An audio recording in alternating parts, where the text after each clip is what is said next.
2 দিনের মধ্যে ফিরে এসে বিয়ে করবো। তারপর সে কোম্পানিতে গেল, যেখানে সব বড় ব্যবসায়ীরা তাকে শ্রদ্ধা করে নমস্কার জানালো, কারণ একসময় টনি তাদের ব্যবসা শুরু করতে সাহায্য করেছিল। সবাই তার বিয়েতে যেতে চাইলো, কিন্তু টনি বিনয়ের সঙ্গে না বললো। সে চায়নি মিডিয়াতে খবরটা ফাঁস হোক। ওদিকে মেয়েটি বিয়ের স্বপ্নে মগ্ন ছিল। তখন তার কাজিন এলো এবং টেবিলে রাখা বরের ছবি দেখে চমকে উঠলো। সে বলল, তুমি সেই ভিখারিকে বিয়ে করতে যাচ্ছ যাকে আমি একসময় প্রত্যাখ্যান করেছিলাম?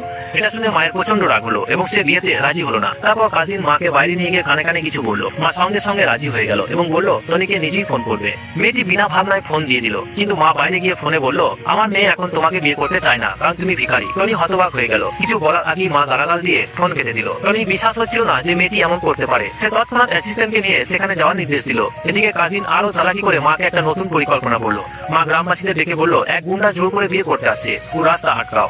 সেই সময় কাজিন এক ধনী ছেলেকে ফোন করে বলল টাকা নিয়ে এসে মেয়েটিকে নিয়ে যেতে, কিন্তু মেয়েটি তখনও বিয়ের স্বপ্নে বিভোর ছিল। হঠাৎ টনির গাড়ি গ্রামবাসীরা আটকে দিল। টনি ভাবলো এরা হয়তো বিয়ের জন্য জমেছে।